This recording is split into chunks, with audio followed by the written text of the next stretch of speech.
Hello everyone, welcome to Sanhita's academy. और आज के सेशन में हम साउंड जो चैप्टर है उसको इन डिटेल डिस्कस करने वाले हैं। वीडियो को अंत तक ज़रूर देखिएगा क्योंकि आप यहाँ से बहुत कुछ सीख कर जाने वाले हैं। तो जैसे कि चैप्टर क्या है, वो है साउंड। तो हमें पता होना चाहिए कि व्हाट इज साउंड।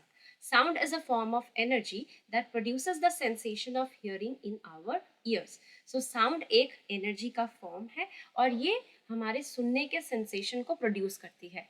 अब जब हम साउंड पढ़ते हैं तो उससे रिलेटेड कुछ टर्म्स आते हैं, जैसे कि जो पहला टर्म है वो है टाइम पीरियड। सो टाइम पीरियड को हम कैपिटल टी से डिनोट करते हैं और इसकी जो यूनिट है वो होती है सेकेंड्स। ठीक है, तो time taken to complete one oscillation, मतलब एक वाइब्रेशन कंप्लीट करने में जितना टाइम लगता है उसी को हम टाइम पीरियड कहते हैं। उसके बाद जो टर्म आता है वो है फ्रीक्वेंसी, जिसको हम स्मॉल एफ से डिनोट करते हैं और इसकी जो यूनिट है वो है हर्ट्ज।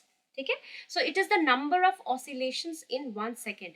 एक सेकेंड में कितने वाइब्रेशंस होती है या कितने ऑसिलेशन होते हैं उसी को हम फ्रीक्वेंसी कहते हैं। अब हमने वाइब्रेशन या ऑसिलेशन ये जो टर्म देखा, एक्चुअली वाइब्रेशन क्या है? The to and fro motion which constitutes one full wave is called one vibration.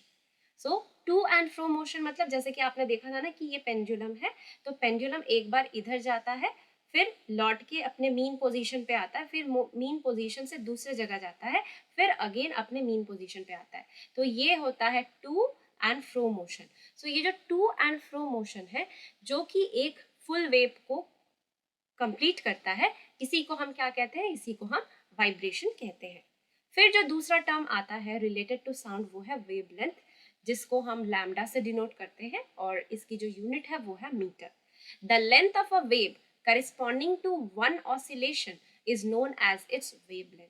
सो ये जो वेव है उसकी लेंथ है जो कि करेस्पॉन्ड करती है एक वाइब्रेशन के साथ, वन ऑसिलेशन के साथ, उसी को हम वेवलेंथ कहते हैं। नेक्स्ट जो टर्म है वो है एम्पलीट्यूड। एम्पलीट्यूड का मतलब क्या है? The maximum displacement of a wave on either side of its mean position is known as the amplitude. So जैसे कि आप देख पा रहे हैं कि यहाँ पर मैंने जो डिस्प्लेसमेंट डिस्टेंस जो ग्राफ है साउंड वेव का वो दिखाया हुआ है। तो मैक्सिमम डिस्प्लेसमेंट मतलब क्या? ये जो बीच की लाइन है, ये जो स्ट्रेट लाइन मैंने खींची है वो है मीन पोजीशन। सो उससे कितना डिस्प्लेस कर रहा है साउंड वेव, इसी को हम एम्पलीट्यूड कहते हैं। ठीक है, सो यहाँ पर देखिए मैंने आपको एक वेव कैसी होती है वो दिखाई हुई है। वन वेव का मतलब क्या है? अब आप जानते हैं ना कि जो साउंड है वो एक एनर्जी है और वो लॉन्गिट्यूडनल वेव्स के फॉर्म में प्रोपगेट करती है। तो एक वेव का मतलब क्या है? कॉम्प्रेशन से लेकर कॉम्प्रेशन तक, फर्स्ट कंप्रेशन से लेकर नेक्स्ट कंप्रेशन तक, या फिर एक कंप्रेशन से लेकर नेक्स्ट कंप्रेशन तक बनता है वन वेव।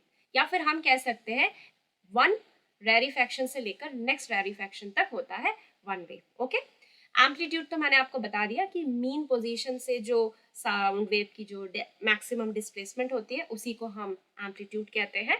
वेवलेंथ भी क्या होती है? वेवलेंथ भी होती है कि एक कंप्रेशन से लेकर नेक्स्ट कंप्रेशन तक जो डिस्टेंस है उसको हम वेवलेंथ कह सकते हैं, या फिर एक रेरिफैक्शन से दूसरे रेरिफैक्शन तक जो डिस्टेंस है उसको हम वेवलेंथ कह सकते हैं। सो यहाँ पर ये जो लैम्डा है ये वेवलेंथ को बता रहा है। R is for rarefaction, C is for compression. यहाँ पर देखिए R C R C R C मैंने बताया हुआ है। तो सो रेरिफैक्शन होता है क्या? जहाँ पर साउंड वेव ऊपर की ओर उठता है और जब नीचे आता है तो वो वाला जहाँ पे मीन पोजीशन पे ये टकराता है तो वो कंप्रेशन वाला पार्ट है। ओके, सो अब अगर हम यहाँ पर देखेंगे तो क्या कहा है? One wave is from one rarefaction to the next rarefaction, या फिर one compression to the next compression. So one wave तो मैंने आपको एक्सप्लेन करके बता ही दिया है। So displacement distance graph of a longitudinal wave कुछ इस तरीके से दिखता है। तो अगर ये डायग्राम आप ड्रॉ करके रखेंगे तो आपको ये क्लियर रहेगा कि एक वेव क्या होती है, एम्पलीट्यूड क्या होती है, वेवलेंथ क्या होती है। ओके, आगे बढ़ते हैं। यहाँ पर हम different types of musical instruments को स्टडी करने वाले हैं। तो यहाँ से बहुत बार क्वेश्चन पूछा गया है कि आपको म्यूजिकल इंस्ट्रूमेंट का नाम दिया रहेगा और उसमें जो साउंड प्रोड्यूस हो रही है वो किस वजह से हो रही है वो आपको चूज करके लिखना है, मतलब आपको ऑप्शन चूज करना पड़ेगा सही ऑप्शन क्या है। तो देखिए जो म्यूजिकल इंस्ट्रूमेंट होती है वो तीन तरीके की होती है। सबसे पहला होता है stringed musical instrument. Stringed musical instrument मतलब क्या? यहाँ पर इन इंस्ट्रूमेंट्स में पतली पतली जो तार होती है वो खींची हुई रहती है, स्ट्रेच्ड फॉर्म में रहती है, और जब हम उनके ऊपर से उंगलियां फेरते हैं तो क्या होती है, जो स्ट्रिंग्स है वो वाइब्रेट करती है और जिस वजह से साउंड प्रोड्यूस होती है। तो आपको इतना तो पता ही होगा, अगर पता भी नहीं है तो मैं आपको बता देती हूँ कि साउंड कब प्रोड्यूस होती है। जब वाइब्रेट करता है कोई भी ऑब्जेक्ट तब साउंड प्रोड्यूस होती है। तो स्ट्रिंग्ड म्यूजिकल इंस्ट्रूमेंट के कुछ एग्जांपल्स क्या है, जैसे कि सितार है, गिटार है, पियानो, वायलिन, वीणा, ये सभी स्ट्रिंग्ड म्यूजिकल इंस्ट्रूमेंट्स में आते हैं। तो यहाँ पे साउंड प्रोडक्शन क्यों हो रहा है, वाइब्रेशन ऑफ स्ट्रेच्ड स्ट्रिंग्स की वजह से हो रहा है। मतलब जो तार खींची हुई है इन इंस्ट्रूमेंट्स के ऊपर से, उनमें जब वाइब्रेशन होती है तो तब साउंड प्रोड्यूस होता है। जो दूसरे टाइप की म्यूजिकल इंस्ट्रूमेंट है वो एक पाइप के फॉर्म में होती है, जैसे कि बांसुरी, फ्लूट, बिगल, फिश, शहनाई, ये सभी क्या है, इनमें साउंड कब प्रोड्यूस होता है, क्योंकि ये एक पाइप लाइक स्ट्रक्चर होते हैं तो इनके अंदर एक एयर कॉलम भी रहता है। सो एयर कॉलम के वाइब्रेशन की वजह से साउंड प्रोड्यूस होती है। जो तीसरे टाइप की म्यूजिकल इंस्ट्रूमेंट है वो स्ट्रेच्ड मेम्ब्रेन्स होते हैं उनके ऊपर, जैसे कि ड्रम्स हो गए, ढोलक हो गया, तबला हो गया। तो यहाँ पर ये जो स्ट्रेच्ड मेम्ब्रेन्स होती है, इनके वाइब्रेशन की वजह से जो साउंड है वो प्रोड्यूस होती है। तो ये टेबल आपको ध्यान में रखना है कि कौन सी म्यूजिकल इंस्ट्रूमेंट में साउंड किस वजह से प्रोड्यूस हो रहा है। अब यहाँ पर कुछ इंपॉर्टेंट पॉइंट्स अबाउट साउंड मैंने दिया हुआ है कि each vibrating body is a source of sound. तो दुनिया में कोई भी ऑब्जेक्ट हो जाए, अगर वो वाइब्रेट कर रहा है तो वो सोर्स ऑफ साउंड है। Sound needs a medium for propagation. So sound को एक मीडियम की जरूरत होती है ट्रैवल करने के लिए। Sound can not travel through vacuum. So vacuum के थ्रू साउंड प्रोपगेट नहीं कर पाता, ट्रैवल नहीं कर पाता। Sound can travel through solids, liquids and gases. So तीनों टाइप के जो मीडियम्स है, सॉलिड्स, लिक्विड्स एंड गैसेस, इनमें साउंड ट्रैवल कर पाता है। स्पीड ऑफ साउंड जो होती है वो सॉलिड्स में सबसे ज्यादा होती है, मतलब सॉलिड के थ्रू जो साउंड है वो ज्यादा तेजी से ट्रैवल कर पाती है। So speed of sound in solids is greater than liquids and that of liquids is greater than gases. So ये ऑर्डर आपको पता होना चाहिए। The speed of sound in a medium increases with increase in temperature. So medium का अगर temperature increase होगा तो speed of sound भी क्या होगा, increase होगा. The speed of sound is more in humid air than in dry air. So जो humid air होती है, मतलब air में अगर moisture रहता है तो वहाँ पे जो speed of sound है वो ज़्यादा होगी as compared to dry air जहाँ पर moisture नहीं है. Amplitude and frequency are the two important properties of any sound. Sound की जो दो इंपॉर्टेंट प्रॉपर्टीज है वो क्या है, उसकी एम्पलीट्यूड और दूसरी है उसकी frequency. The loudness of sound depends on its amplitude. So आवाज कितनी लाउड है, कितनी तेज है, वो डिपेंड करती है उसकी एम्पलीट्यूड के ऊपर। और यहाँ पर एक रिलेशनशिप है लाउडनेस और एम्पलीट्यूड के बीच में कि loudness is directly proportional to amplitude square. ठीक है, सो एम्पलीट्यूड जितना बढ़ेगा उतना ही साउंड लाउड होगा। यहाँ पर मैंने आपको एक डायग्राम दिया हुआ है। यहाँ से एक बार क्वेश्चन पूछा गया था कि जो जल तरंग है वो क्या चीज है। तो ये एक तरीके का हम बोल सकते हैं कि ये भी एक तरीके का म्यूजिकल इंस्ट्रूमेंट ही है। यहाँ पर हम क्या करते हैं, कुछ कंटेनर्स में अलग अलग लेवल तक पानी को भर के रखते हैं और फिर हम उन कंटेनर्स को जब किसी चीज से बीट करते हैं या उसको स्ट्राइक करते हैं तो अलग अलग तरीके के साउंड प्रोड्यूस होते हैं। तो इसी को हम जल तरंग कहते हैं। तो ये एक अलग म्यूजिकल इंस्ट्रूमेंट है, ये यहाँ पर बुक में दिया गया था एनसीईआरटी के। अब हम देख लेते हैं कि कैसे एक लाउड साउंड फीबल साउंड से अलग है।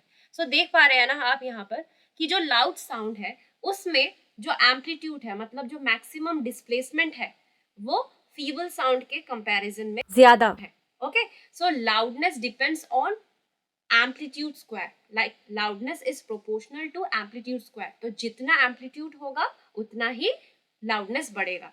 सो when the amplitude of vibration is large, अगर वाइब्रेशन की एम्पलीट्यूड बड़ी है, the sound produced is loud, तो जो आवाज प्रोड्यूस होगी वो बहुत जोर की होगी। When the amplitude is small, the sound is feeble. तो लाउड साउंड में जो साउंड वेव होती है वो ऐसी दिखेगी, फीबल साउंड मतलब धीमी आवाज में जो साउंड वेव होगी वो ऐसी दिखेगी। Loudness is expressed in decibel, dB, small d, capital B. So loudness को हम express करते हैं decibel में. The frequency determines the shrillness or pitch of a sound.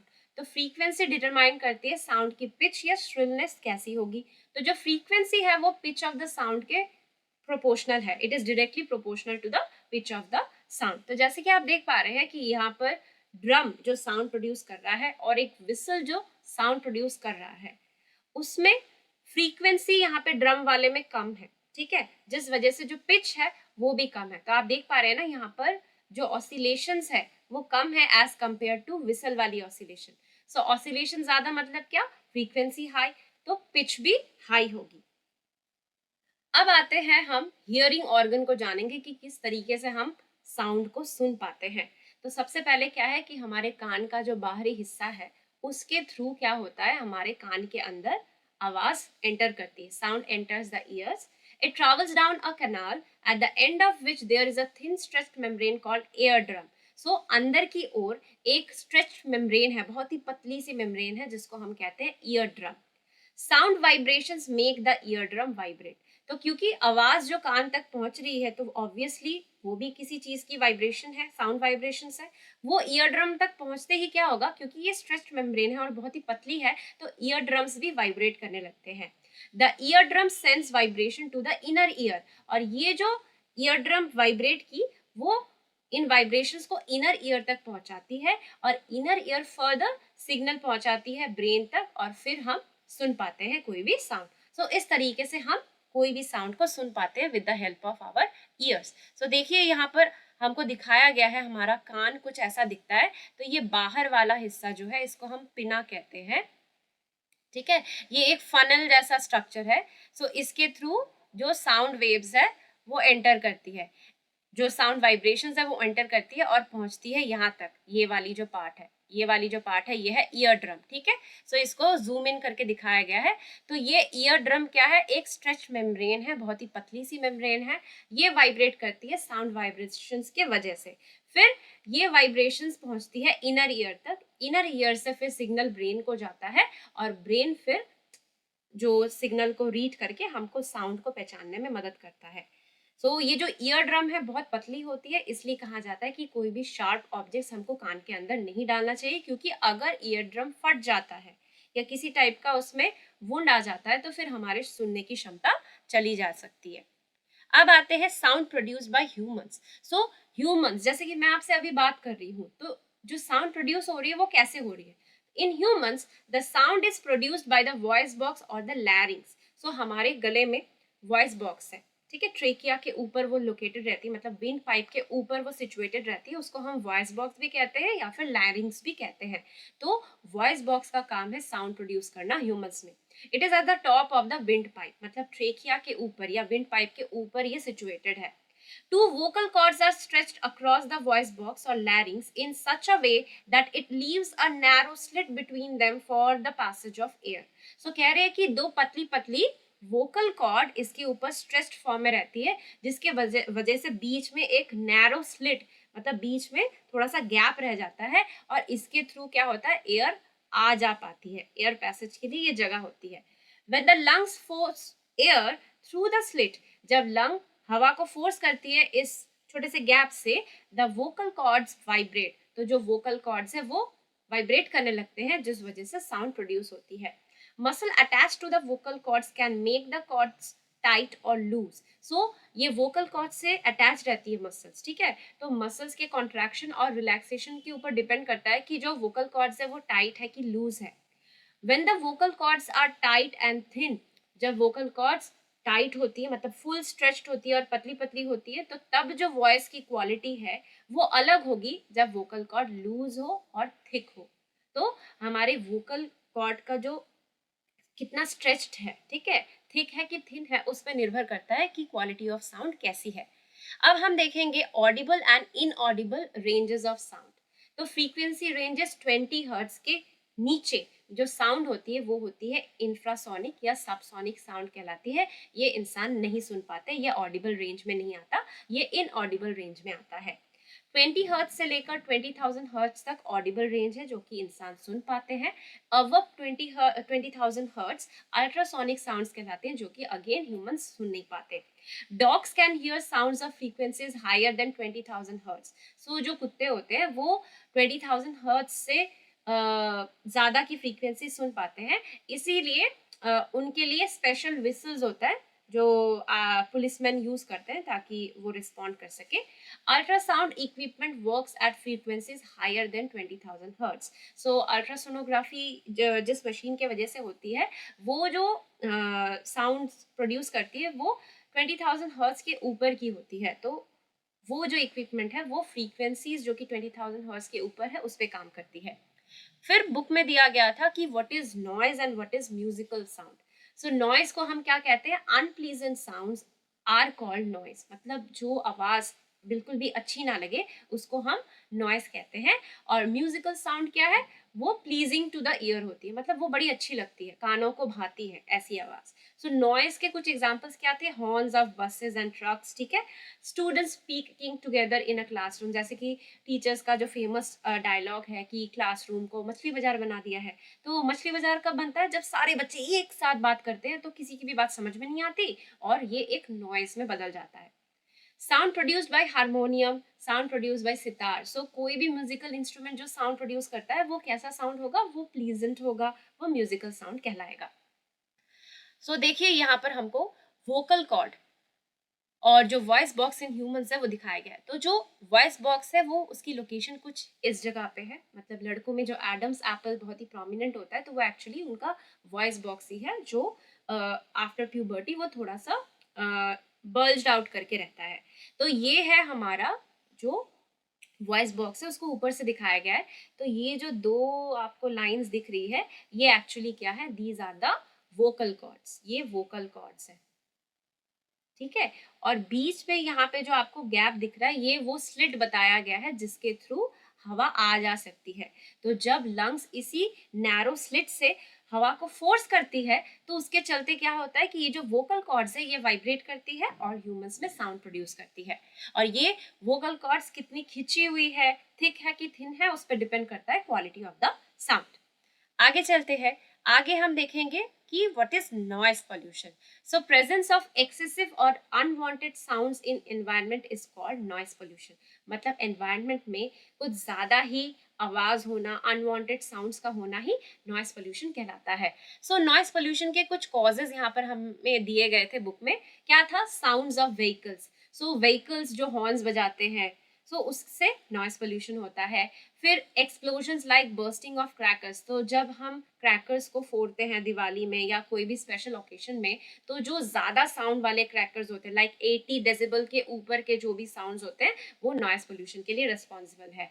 फिर जो मशीन्स होती है वो जो साउंड प्रोड्यूस करती है वो भी नॉइस पोल्यूशन का कारण है। एयर कंडीशनर की साउंड, फिर लाउड स्पीकर्स की साउंड, किचन अप्लायंसेस जो यूज होते हैं उनके साउंड, डेजर्ट कूलर्स के साउंड, टेलीविजन और ट्रांजिस्टर रेडियो को अगर हम हाई वॉल्यूम्स पे सुने तो ये नॉइस पॉल्यूशन के कुछ कॉजेज है। नॉइस पोल्यूशन से हमको क्या हार्म पहुंच सकता है, सबसे पहला तो अगर इतना ज्यादा नॉइज होगा तो नींद ठीक से नहीं आएगी, लैक ऑफ स्लीप।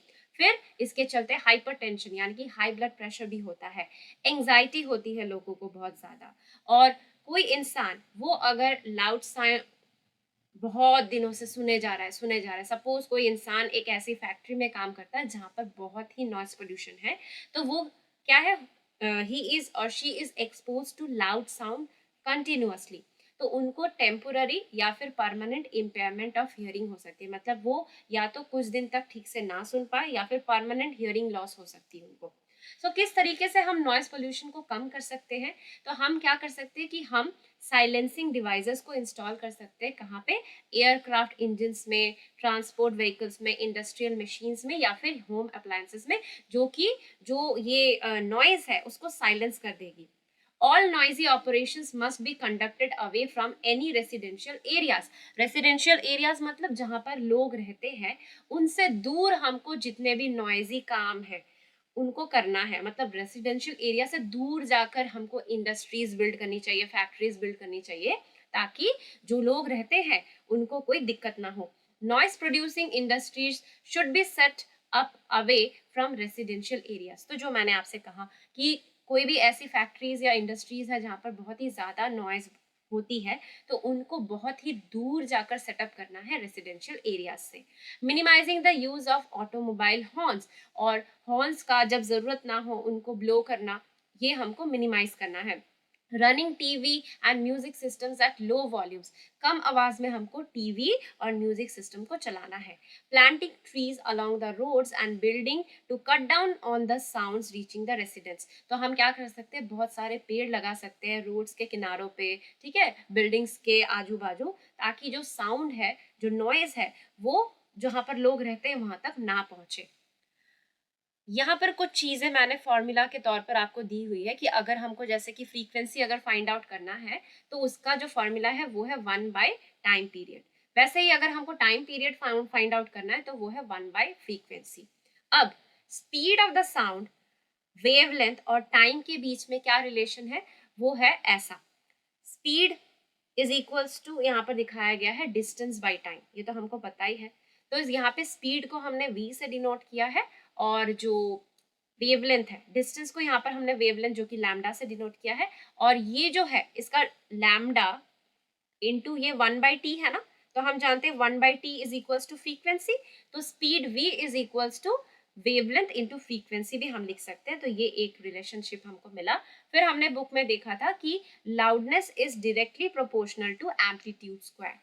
तो एम्पलीट्यूड अगर आपको दिया रहेगा कि एम्पलीट्यूड को हमने ट्वाइस कर दिया है, तो उस हिसाब से आप बता सकते हैं कि लाउडनेस में क्या परिवर्तन आएगा। यहाँ पर हमको बुक के एंड में हियरिंग इम्पेयरमेंट से एक चीज दी गई थी एडिशनल इंफॉर्मेशन के तौर पे, तो मैंने सोचा कि ये भी आपको बता दूं क्योंकि यहाँ से भी क्वेश्चन आ ही सकता है। Total hearing impairment which is rare, तो एकदम पूरी तरीके से कानों में ना सुन पाना वो बहुत ही रेयर है, is usually from birth itself, और जो एकदम सुन ही नहीं पाते वो ज्यादातर जन्म के बाद से ही नहीं सुन पाते हैं, जो कि बहुत ही रेयर कंडीशन है। Partial disability is generally the result of a disease, injury और एज। ज्यादातर क्या होता है कि कानों में हम किसी बीमारी होने के बाद या कोई इंजरी या एज होने के बाद से हमारी सुनने की क्षमता धीरे धीरे क्या हो जाती है, घटने लगती है। Children with impaired hearing need special care, तो जिन बच्चों को सुनने में प्रॉब्लम है उनकी कुछ स्पेशल केयर लेनी पड़ती है। By learning sign language such children can communicate effectively, तो देखिए अगर वो ठीक से सुन नहीं पाएंगे तो वो कैसे कम्युनिकेट करेंगे, कैसे बातचीत कर पाएंगे दूसरों से, तो उनके लिए साइन लैंग्वेज उनको सिखाया जाता है। Because speech develops as the direct result of hearing, तो अगर बच्चा सुनता है तभी उसके बोलने की जो क्षमता है वो भी बनती है, बट जो बच्चा ठीक से सुन नहीं पाएगा वो बोल कैसे पाएगा। इसीलिए जिनको हियरिंग इम्पेयरमेंट होती है तो उनकी डिफेक्टिव स्पीच भी होती है, वो ठीक से बोल नहीं पाते हैं।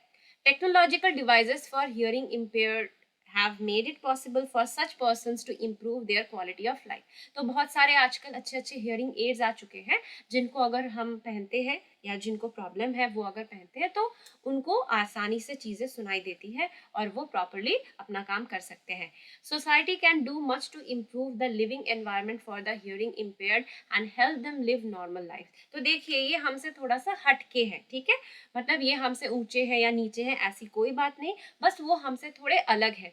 तो as a member of society हमको उनका एनवायरनमेंट ऐसे बनाना चाहिए जिससे वो भी एक नॉर्मल लाइफ लीड कर सके, ऐसा कहा गया है।